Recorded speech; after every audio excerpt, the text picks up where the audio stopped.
പറ്റി മടവൂർ ഗ്രൂപ്പിലെ അബ്ദുൽ ലത്തീഫ് കരിമ്പിലാക്കൽ പറയുന്നത് കേൾക്കുക. ജമാൽ മൗലവിയുടെ ചികിത്സാ സാധ്യതകൾ കണ്ടറിഞ്ഞാണ് ഒരു പണിയുമില്ലാത്ത ചിലയാളുകൾ തലയെക്കെട്ടുകെട്ടി സുന്നി പണ്ഡിതന്മാർ എന്ന വ്യാജേന കൂട്ടത്തോടെ മൗലവി ഗ്രൂപ്പിലേക്ക് ചേക്കേറുന്നത് എന്നുകൂടി അദ്ദേഹം പറയുന്നത് ശ്രദ്ധിക്കുക. മനുഷ്യന്റെ ശരീരത്തിൽ ജിന്ന് കയറിക്കൂടുമെന്നും കേവലം ശാരീരികമായ ചികിത്സകൾ കൊണ്ട് മതിയാവില്ല, അതിനാത്മീയമായ ചികിത്സകൾ വേണം. അത് വടികൊണ്ടുമാവാം. ജമാൽ ചെറുവാടി എന്ന് പറയുന്ന ഈ വിഭാഗത്തിന്റെ വലിയൊരു നേതാവാണ് അദ്ദേഹം. ഇൽമത്രണ്ട് നമ്മൾ അത് ആക്കാൻ പറഞ്ഞു. പക്ഷേ അദ്ദേഹം എന്ത് ചെയ്തു? രണ്ട് സ്ഥലത്ത് രണ്ട് ചികിത്സ അറിഞ്ഞു. ഞാൻ അറിയാത്തത്രണ്ട് എനിക്കറിയാം. ഒരു പെൺകുട്ടി എന്തോ മാനസികമായ സ്വാസ്ഥ്യം കാണിച്ചു. അവരെ ഇയാൾ പരിശോധിക്കുക. ഇയാൾ ഡോക്ടറല്ല, ഇയാൾ എഞ്ചിനീയർ അല്ല, കൃത്യമായി പറഞ്ഞാൽ മതപണ്ഡിതൻ പോലും അല്ല. കാരണം എന്താ? സ്കൂളും തികഞ്ഞിട്ടില്ല, മദ്രസയും തികഞ്ഞിട്ടില്ല. അതുങ്ങൾ കഴിയണ്ടോ? ഭൗതിക വിദ്യാഭ്യാസമാണ് ഒന്നുകിൽ, അല്ലെങ്കിൽ മതവിദ്യാഭ്യാസം, രണ്ടുമില്ല. ഈ മനുഷ്യൻ ഈ പെൺകുട്ടിയെ പരിശോധിക്കാൻ, എന്നിട്ട് പരിശോധിച്ചിട്ട് ജിന്നിനെ എവിടെ നോക്കിയിട്ട് കാണുന്നില്ല. അവസാനങ്ങൾ നോക്കുമ്പോ ഒരു വിരലിങ്ങനെ കുട്ടിയുടെ. ഇയാൾ പറഞ്ഞു, ഈ വിരലിന്മേലാണ് ജിന്ന്. ഈ വിരലിന്മേലാണ് ജിന്ന്. എന്താ പ്രതിവിധി? അടിക്കണം. കുട്ടിയുടെ ആങ്ങളമാർ ഇടപെട്ടതുകൊണ്ട് കുട്ടിക്ക് അടി കിട്ടാതെ രക്ഷ. തീർന്നില്ല. തൊട്ടടുത്തുടനെ ഇടവണ്ണയിലെ മുണ്ടയങ്കരയിലുള്ള ഒരു പെൺകുട്ടി, അത്യാവശ്യം പ്രായപൂർത്തിയായിരിക്കുന്ന പെൺകുട്ടി, അവർക്ക് ഈ അടുത്ത് എന്തോ ഒരു മാനസിക അസ്വാസ്ഥ്യമുണ്ടായി. ജിന്നു കൂടിയതാണെന്നാണ് വിധി. ജമാലിന്റെ അരികിൽ വന്നു. ജമാൽ എന്ത് ചെയ്തു? ഈ കുട്ടിയെ അടിച്ചു. കുട്ടി നെട്ടോട്ടം ഓടുകയാണ്.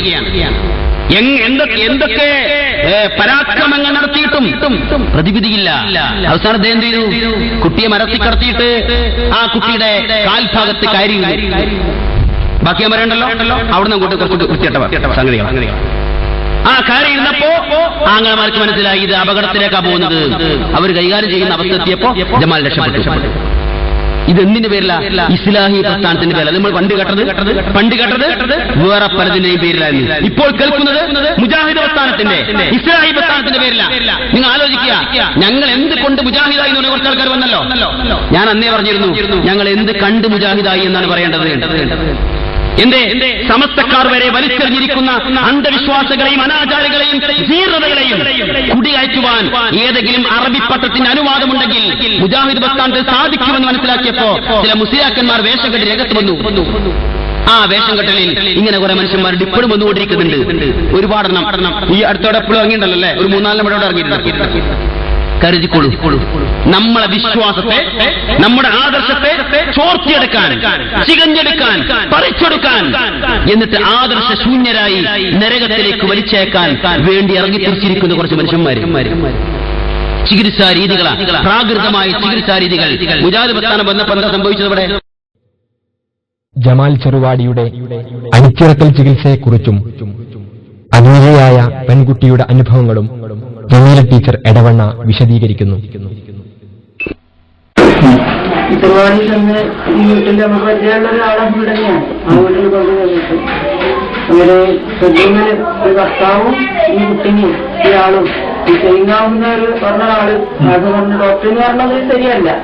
അയാൾ വീട്ടിൽ കൊണ്ട് അയാളെ വായിലടച്ചിട്ട് ഈ കുട്ടീനോട് കൈ ഇങ്ങനെ പൊക്കി പിടിച്ചു കൊടുക്കാൻ പറഞ്ഞു. ഭർത്താവ് പൊക്കി പിടിച്ചിട്ട് കൈ ഇങ്ങനെ വിരലിങ്ങനെ അനക്കാൻ പറഞ്ഞു.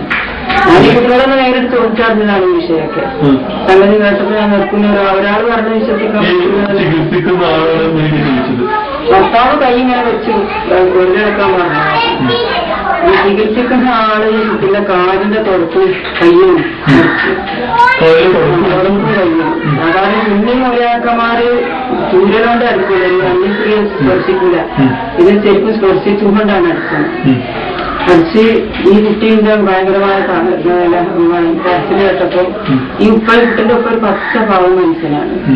കാലിന് ആദ്യം ബോധ്യമില്ലാത്ത ഒരാൾ ഇങ്ങനെ അപസ്മാരം നോക്കി ഇതിനോട് പറയാനൊന്നുള്ളൊരു തന്റേടില്ല. ഇയാളവിടെ സിറ്റൗട്ടിൽ തലമിൽ വീണ് തന്നെ ഭാര്യ അടുക്കളയിൽ വീണു. ഏതായാലും കുറച്ച് തകരാറും ഇപ്പൊ എന്റെ അടുത്തുണ്ട്. ഒരു കരച്ചിൽ കേൾക്കുന്നവർക്ക് വാതിൽ ചവിട്ടി തുറപ്പിച്ചാൽ മതിയായിരുന്നു. അവര് കഴിഞ്ഞ് വാതിൽ തുറന്നു നോക്കുമ്പോൾ കുട്ടിയുടെ ശരീരം ആകെ പാടൊക്കെ പാടുകൾ. കുട്ടിക്ക് ശരിക്കും എഴുന്നേക്കാൻ തന്നെ കഴിയുന്നില്ല. വാഹനത്തിൽ കൊണ്ട് വരാനോ ഇനിയിപ്പോ പിടിച്ച് വാഹനത്തിലൊക്കെ കയറ്റി അവർ വിളിച്ചു കൊണ്ടുപോകുന്നു. ഇവൻ പറയണത് ഈ ചികിത്സ ചെയ്ത ആളിനോട് അത് വിളിച്ചു വെച്ചാൽ പറയണത് അവരതിന്റെ വീട്ടിൽ നിന്ന് ചികിത്സ കഴിച്ച് ഭക്ഷണം കഴിക്കാൻ വേണ്ടി മാറും. അങ്ങനെ ഉണ്ടെങ്കിൽ അത് ഈ വാപ്പന്റെയും പറ്റി വന്നിട്ട് തകരാറുണ്ട്. ഇത്തരം സംഭവിച്ചിട്ട് വീണ്ടും വീട്ടിൽ അവർ ഭക്ഷണം കഴിക്കുക എന്നാണ് ഒരിക്കലും ഒരു ഇതല്ലല്ലോ. അത് കുറച്ച് തകരാറ് അവരെടുത്തുണ്ട്. വിശ്വാസം എടുക്കുണ്ടാവണം. ഈ ഇങ്ങനെ ഉണ്ടാവുന്നുള്ള എങ്ങനെയും മാറട്ടെ അങ്ങനെ ചിന്താഗതി ചിലപ്പോൾ അവർക്കുണ്ടായിട്ടുണ്ടാണ് ഒന്നാമതാവുമല്ലോ. ഏതായാലും ഒരു വാഹനത്തിൽ ഇവിടെ കൊണ്ടുവന്നു. പിറ്റേ ദിവസം അയൽവാസികളെ വിളിച്ച് കാണിച്ചപ്പോ എല്ലാരും പറഞ്ഞു പോലീസിൽ കേസിരിക്കാം. അപ്പോഴേക്ക് ഇവരുടെ ഭർത്താവിന്റെ ഉണ്ണിയും പിന്നെ ഈ ചെയ്ത ആള് പരിപാടിയിൽ നിന്നുള്ള ഈ ആളും ഈ ഭർത്താവിന്റെ ഉണ്ണിയും ഭർത്താവിന്റെ ഉണ്ണി കണ്ടെത്തി ഇവരെ കാല് പിടിച്ച് മാപ്പി വെച്ചതാണ്. ഇനി വീട്ടിൽ സംഭവിക്കൂല, അങ്ങനെ വിഷയാക്കല്ലേ പറഞ്ഞ മാപ്പി വെച്ച്. അപ്പൊ ഒരു പിന്നെ കേസൊന്നും കൊടുക്കില്ല. ഒരു പെൺകുട്ടിന്റെ കാര്യമില്ല, ഇങ്ങനെയൊക്കെ വള്ളത്തരല്ലേ എന്ന് അവര് ചെയ്യും. അറക്കാണ് ഇവന്മാർ പ്രസംഗിച്ചത്. തലശ്ശേരി ഒരു 2 മാസം ഈ ജിന്നവാദം ഉണ്ടായി. ഇതുപോലെ ക്ലാസ് അതിൽ ഓലെ പ്രവർത്തകന്മാർക്ക് സ്റ്റേജിൽ വന്ന് പ്രസംഗിക്കാൻ കൊടുത്ത് അതിൽ ഒരുത്തം വന്ന് പ്രസംഗിച്ചുണ്ടായിരുന്നുണ്ടോ വിക്രാം പാല് കുടിച്ച സംഭവമല്ലേ അതുവരെ ശരിയാണെന്ന് അറിഞ്ഞു. പള്ളിയിൽ ഇമാമുക്കനാളാ തലശ്ശേരി കേക്കതൊക്കെ ഒത്തുപോകുന്ന പള്ളിയിൽ വിക്രാം പാല് കുടിച്ച സംഭവം വരെ ശരിയാണ് എന്ന് അറിഞ്ഞു. അത് ജിന്നൊന്ന് കുടിച്ചതാണല്ലോ. നോക്കിങ്ങള് ഹിന്ദു വർഗീയവാദികൾ കെട്ടിണ്ടാക്കിയതാ. എന്നിട്ട് അതുവരെ ഇവന്മാര് തെളിവുണ്ടാക്കുക. ജിന്നിനെ അടിച്ചിറക്കാം. അപ്പൊ ഞാൻ പറഞ്ഞു എന്നാ ഈ സെൽഫി ഇവിടെ ഉണ്ടല്ലോ, ഈ ഏപ്പിന്റെയും മൂല്യാർ ഇവർക്കൊക്കെ പനി